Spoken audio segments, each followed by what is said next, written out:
Well, hello, everyone. I came in just at the right time, didn't I? Actually, I've been listening the whole time as Michael Bryant's been holding down the fort here. I see his avatar there. I know he's close by to hook in. So now we know at least the schedule. Hi, Michael Bryant. How are I was you? supposed to be gone. I can't get my butt out the door. Yeah, so I was listening in, and of course, never believe what you hear about the whole. Oh, they're going to go to 7 o'clock. Well, but she is going to 5 or 5:30. Yeah, So, maybe 5:30. So whoever yeah. came up with that was dead wrong. But they're starting to make up for it. They're starting earlier. Counsel have to be there at 8:30, and they want the jury. That's what I just heard. They want the jury in the box by 8:45, so they start by 9. Is that what I heard? Sure, great. How they're much take an to early put the lunch jury of in the only box? 30 minutes. It's all just a dream. So an hour. So it's a dream. Well, let's see. Let's calculate this. An hour and 15 minutes. That's 10:15. Then they have to take a morning. Everyone has to go. As we heard, if you listened to Aiden's interview of juror number 3 last night, which was fascinating. If you haven't, they have to go take their. They have to all pee and everything. Okay, let's be honest about this. So that's 10:45, and then they come back in another hour and 15 minutes. 11:45. That's noon, and then they're going to take a half an hour lunch break. Then she's going to charge them, or they're going to take a half an hour lunch break. That's 12:30, and then she's going to charge them. That's till 1:30. So they could be deliberating this case by 1:45 tomorrow, and then go 2:45, 3 hours, 3.5 hours. It could be. She's doing everything she can without getting into overtime for the court staff, which she's not approved to Which she's not approved to do. That's right. That's exactly. She's trying to give them every minute to get this thing done on a Friday afternoon. So if you want a Friday verdict, she's setting it up as best she can. Yeah, yeah, that's it. Well, you know what? If there's a Friday verdict, it may not be bad for Karen Reed, because you have so many. The top charge. What I heard, the most ridiculous thing is apparently the first 2 prongs of the top charge don't apply. And Mr. Yannetti said even Mr. Brennan didn't say he was going to argue them in oral argument. She said, well, if you both agree, maybe I don't agree with them. But the Supreme Judicial Court says maybe I have to get it. No, you don't. If the attorneys both agree, you don't have to give them. And it's not, and I mentioned that yesterday. That it's not on you, Judge. You're just you need to protect your record for appeal. If they agree, it's a winner for you. You have no problems. You have no issues at all. And then the other thing I heard that I wanted that I thought you probably, I knew you would die with this one, that they give a more complete slip, or as a verdict sheet, as we would call it in every other jurisdiction. That's where you fill it out. So that it would not be confusing to the jury. And she says to Ms. Fietta, well, I glanced at, I looked at it. I don't agree with you. I mean, normal, the verdict sheet says, okay, if you find a not guilty on count 1, you stop, and then you go to count 2, right? You're finished in count 1. If you find a guilty count 1, then you don't need to go to count 2. You may need to go, then you drop to count 3. Or if you find a not guilty, and then there's also, I gather the defense gave an instruction, a proposed instruction that said something like, you could find if you're hung, tell us on any count, right? That's what it sounded like, and she said no. Is what it sounded like. They tried, as I've suggested bazillion times, to clarify that whole confusion that began last time that led to, do we have unanimous decisions on anything? Does that matter? Does the court care? And they're going to get the same jumbled up, confused mess that they got last time. A verdict form that is not a if-then type verdict form, which is what you should have. It's so simple to follow. They're going to have all the lessers included, and they're going to have various not guilties placed here and there, various spots on the form. It's subject to the same kind of confusion, misinterpretation, and error as the last time. So she's learned nothing. Yeah, nothing. She had a very nice demeanor today. It was great. I was saying, if somebody just tuned in, if somebody had not been watching this case or the last one, the whole trial, They tune in and they go, "Oh, isn't this a lovely I try to get judge? my camera right, Is right. isn't Right, she yeah, just isn't she lovely the way nice? she's" Yeah. Oh my God. And you So notice that this is the same thing, Inspector. When I was preparing for final argument, closing argument, you see the two lead attorneys who are going to do the closing arguments don't appear for the jury charges. That you send your others because you're busy preparing for closing argument. And Mr. Yannetti is much more familiar with Massachusetts law in terms of jury charges anyhow. So I did the same thing, Inspector. You know, we in Hernandez, we all sat there because while we had local counsel, we felt it was important for us to be there. But then the judge gave a break to get ready for closings. The difference here, you know, like gave a break. You know, you have a day. You know, I thought, you guys correct me if I'm wrong, but I thought Brennan was sitting there. I didn't see him there. Did he not? Yeah, I thought I saw him just immediately to Lally's right in his normal chair. Maybe I didn't have. You know, I did. You know that I had to get new glasses this week because I couldn't find my glasses, so they rushed them on Monday to get them Tuesday. And when I just drove back up to the cabin here, which is where I'm working and streaming from for today and tomorrow, because I figured if I was to be comfortable, we got our 11-hour day, right? I found that I had run them over. And all. So maybe my new glasses aren't as I'm not used to having fresh new lenses that I can see. Actually seeing, I see. People are confirming that he was there in his normal spot. And even when he doesn't talk, I hear his voice. It's weird. You know, the funny thing is, I didn't see him there. Jackson definitely wasn't there, right? No. In fact, the court clarified that they were standing in for Mr. Jackson just to make sure she didn't start without him. Yeah, she did the whole introduction of every individual attorney and Karen Reed, all of that formality that she did during jury selection, and then totally abandoned for a counsel. Ms. Reed, here we go. Sorry, guys. I didn't see him, but maybe it's because I was rushing down on my phone and my new glasses and all. Well, he what's blessedly said nothing. I thought there were going to be times where he would step in and further embarrass Lally, by taking over. Because there were some important issues that Lally was arguing, and Brennan didn't say anything. So. Hey, Tom Barnes says, I just see passing by, would you do a mock closing argument? We did 30 seconds of mock closings on either side. I had to take the prosecutor's argument. You did the tough one. In my opinion, you did the tougher one. Yeah. And it was short because I didn't really want to say too much. But just so you know, it's on our last night's stream. With Neil Rockheim, if you haven't seen, who did a great closing argument, along with Michael O'Brien, who did a great closing argument for the defense, the two of them. And then we had our accident reconstructionist, Stephen Plord. He worked for the highway, 45 years in law enforcement. And he says, there should be a not guilty. He's been saying there should be a not guilty ever since Welcher testified. Should be not guilty. Yeah. Not guilty.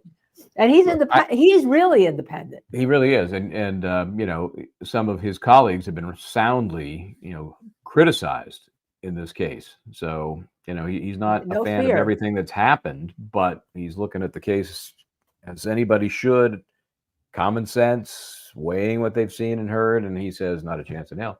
I don't have optimism. I know that, but you and I talked since the last trial, all right? And let's pat ourselves on the back a little bit. We both said that they would have been better going off for the issue of no collision, didn't happen, that the burden of proof, abandoning the third-party defense, except as you can argue that the police investigation was bad and they don't know what happened and this could have happened and that could have happened and all. Yeah. And Michael Bryan, that's exactly what the defense said they were doing today. Yeah, congratulate yourself. Pat yourself on the back. It's actually a nobody knows what happened defense, and there's only one conclusion: if nobody knows what happened. So, and why don't they know what happened? Because of the Bowden defense, inappropriate investigation or lack of investigation. So I have to tell you something. Tell you something. A couple of weeks ago, I thought, and I even said last night that I thought that it could be, you still could have a hung jury on the second count. If it's going to hang, it's going to hang on the second count. Okay? Sure. And I still believe that if there's a possibility that it hangs, because you never know what a jury would do. I would advise everyone. And I know I was texting like crazy to the whole team last night to listen to Aidan Carney's interview with juror number 3. She was the one who was kicked off the last day. And it turns out the 3 women who didn't deliberate, that were kicked off, were all not guilties for Karen Reed. She confirmed that. They were all that is a huge major difference in this trial. We still got 18 bodies, right? Right. They want to be there. We still got 18 bodies. which is interesting. And they're going to be mad. There are going to be 6 people that are very mad. But maybe we can get one of them on. Oh, I'd love to get one on. But my point was that all of you should listen to it because it was fascinating, because she was a clear not guilty all the way through the last trial, even though she thought it was a mess. And some of the stuff that she talked about was fascinating, like how they got rid of their phones, how Brian Albert didn't come out to see a dead body on his lawn, all the things that made it kind of a mishmash, right? But this time, but she thought that the defense had missed an opportunity to convince other people, right? This time until May 29th, as it turns out, she has been communicating with Aidan Carney. She thought that she was on the fence, and she actually was more leaning towards the Commonwealth, still not saying guilty. But she thought that once they put on their case, completely change. Not guilty, not guilty, not guilty. That rammed it home. And she was very strong, because it was interesting to hear what jurors do that you can't believe they do. Okay. Yeah. And remember, I mean, the perspective, of course, is as unique as it gets. It's unfortunate she wasn't actually a deliberating juror, because that would add a whole nother level of understanding as to what was going on in this case. She heard a lot of it secondhand. She's apparently had some contact with those that did deliberate. Right. She has. So she got some insights, Bowtie Ronnie, as I call him.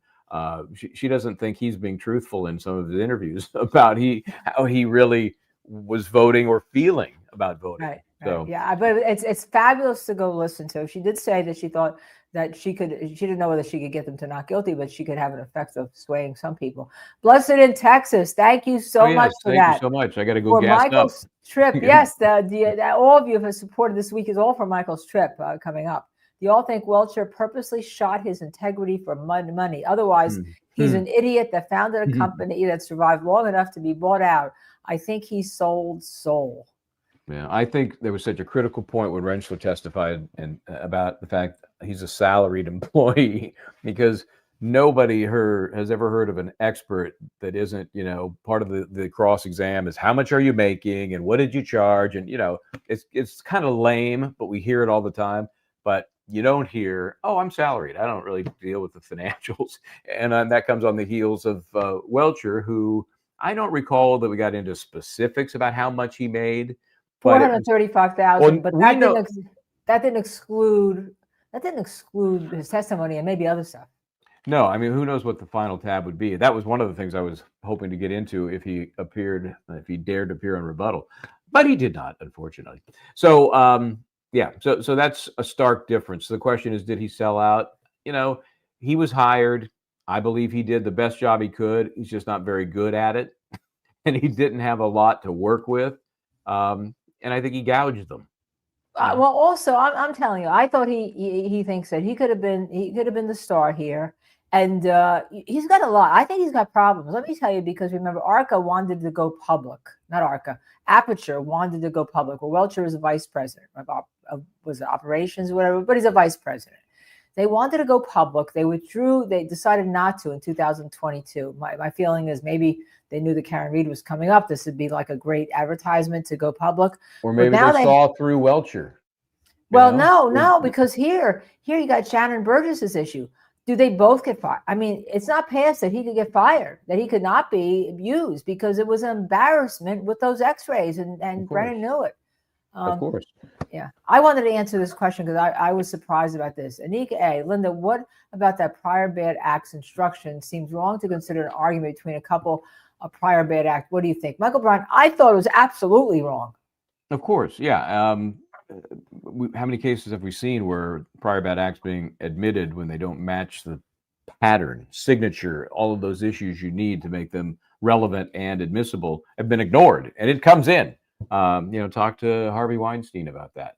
Right. So no matter what you think about him, the fact is those things should never have happened. That's why he's got a new trial. And even now, those issues are raising their ugly head in the jury deliberations, where we're hearing the jurors are saying other jurors are bringing those things back into the case. Women who made complaints against Harvey Weinstein that were allowed in trial 1, which should not have been, according to the appellate court. Now, even though not in trial 2, jurors are apparently considering them. And that could have caused that guilty verdict on the count 1. Yeah, and they're back today. They're still deliberating on the rape charge. Also, our two of them said they're being threatened. Another jury judge said, oh, too bad. I'm being threatened. I don't feel safe. Get over it. you Oh know. my God. Yeah. Harley 62. Thank you so much. The donation for Michael's Thank you. trip. Appreciate that. Appreciate that I may because get a large soda on the way now. I'm not going to get the little small one. I'm going large. and also have something, something good to eat. We'd love to get a former Yeah, it's always juror good to on the eat show, by the way. driving. It's always great food to eat when you're driving. Well, we Lovely. haven't been eating too. I've been eating. I We've been on know. here some Twizzlers. My diet has been awful. I mean, I've It's held off brutal. like getting my annual physical because I don't want any blood tests because it's going to come back Twizzlers. Yeah, it's going to come back the color. It's going to have ridges in it like Twizzlers. And see, Curious Law Tuber gifted one Thank you, Justice Curious Law TV Tuber. membership to us. Thank you so much. And another one, two of them. Thank you so very much, because people who get these, who can't afford to be members, they so appreciate it. So appreciate it. And what a bonus, since I just so well worth it, because I just posted a video to our members only site there. So if you're a member, you can see that. I will tell you a couple of things. It is Domino and I stalking wild animals. That's all I can say at the moment, and teasing what happens tonight. I was out on the walk right this morning. You will not believe what I found. This has nothing to do with the video because I found it after I shot dead body. A dead body? No, I found this. Do you see what this is? A piece of tail light? It's a piece of Are you kidding light. me? You found a piece of tail light? Yeah, just on the side of the road. It was, Michael Proctor was there, but I'm not sure that it's connected. Isn't that weird that I in the midst of all of this crazy, I find this piece of taillight. So I got to keep this separate. I will keep this separate from my other taillight because I don't want to contaminate. I don't want to cross-contaminate these pieces. I was suggesting. But I thought that was weird. I was suggesting, by the way, thank you, Candace. MP. You guys, thank you very much. We appreciate it. We work hard to try to do a good show for you. But I was going to suggest tomorrow that you bring the biting tail light up with you. Okay? Yeah, I should, because where else am I going to use it after this is over? Yeah, I should. Well, you never know. I mean, if this is a hung jury, it's going to be tried again. That's an issue. And, this is a really scary time, because did you hear the judge say, well, I'll let you be 10 minutes away as opposed to 5 minutes away. Right? I mean, what is the deal? Judges do that. They do that. They did that to us inspectors. They did that. And when it plays out, those 5-10 minutes will mean nothing. They will mean nothing in the big scheme of things. By the time everybody assembles, and the attorneys will be the first ones there, and while the judge is messing around with this, and it's just a power trip. Let's talk a little bit about what happened this morning, because there were some important procedural issues. It was left kind of vague last night as to whether the defense had actually rested, because they were fighting over the Rentschler PowerPoint. Remember? First what happened with that? Because I missed. Well, what do you think? Take a wild guess. She said no. Of course. So here's what I think is outrageous about even having a discussion at this point. The parties argued over what part of that report, that PowerPoint, could be allowed in and not. And the judge went through slide by slide. This one's out, redact this, take this text off this, take this ultimate opinion off this. That was the time in which the Commonwealth should have said, we're objecting to the whole thing. We don't want it in. But they sandbagged the defense by saying, oh, you could use it as an exhibit with this witness. Because once you show it, people have to understand. Once you show it to the jury, it's an exhibit. It gets marked. It's no longer, unless I mean, people will know, okay, here's my exhibit. I'm going to show it to the witness, lay a foundation. Then I'm going to offer it into evidence. Then it's going to be shown. But they let all of these slides, which was great that they did, because now, it supports Rentschler's testimony and the jury's not going to forget it. But if you allow that, then how can you make an argument without the court saying, well, no, you waived that because you allowed it to be seen for the jury? But no, the court said, oh, okay, well, let me listen to that. Let me think about it. And in the morning, I'll rule. So the morning she did, it's out. It's ridiculous because the jury saw it all. Plus, they have, 144 slides of the idiot? Yep, and that's in. And of course, her position is, well, that wasn't objected to. They did object. I'm sure they did. Also, Burgess's crap. All of that stuff. They objected all the time. They filed motions about it. They objected all the time. The only saving grace that makes it slightly I always look at things in terms of appeal, makes it slightly less reversible error, is that Wolf's entire report is coming in. We know it's based on all of those same tests. All the same videos are going to be there, and you'll have Rentschler's testimony that relates to those. So I don't know, if I were to look at the two reports, I don't know what the very specific differences are, but those differences are not in evidence. I don't think, because it was a PowerPoint. It was a Yeah. slide to show you. And that's the difference. They You know, even people are talked about, critical. remember this? They talked about the judge saying, well, can't you have it on a thumb drive? Because that'll be easier when the jury has it in the jury room. Remember all of that? Right. That's what she said. She's so unfair. Okay. She's so unfair. And, you know, if you're Karen Reed and you hear, okay, you could be 5 minutes, 10 minutes away, but at some point, we're going to have to talk about security, if you know what I mean. Yeah. Ooh, so what is she saying? We don't want that. At some point, we're going to talk about, well, she could get convicted, so we're going to have to talk about security. Okay. Come on. All right. Come on. You know? What was it? I was trying to think of, there's another procedural issue today. Obviously, Alessi wanted to make his follow-up request for another instruction. Didn't she hammer Lesby? Didn't she give him a dig of some sort? I don't know. Other than pretty much ignoring what he had to say, I don't remember the dig. If anybody remembers that, remind us. But yeah, he wanted to make the argument, and on the record, that they need more in terms of an instruction regarding the holes cut in the sweatshirt. He did point out, and I forgot how this played out.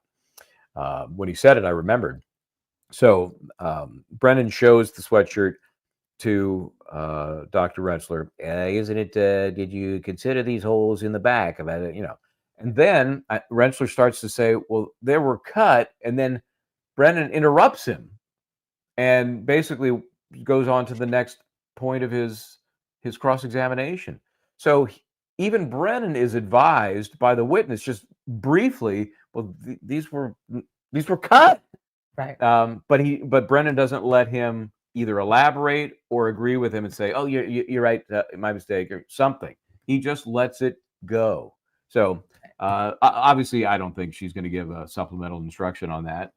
No, she doesn't have any grave concerns about that kind of. And I'm going to say it: misconduct. All right, misconduct at that point. Yeah, because you have a duty. Can't claim mistake. Mistake is innocent. You know, this is fraud.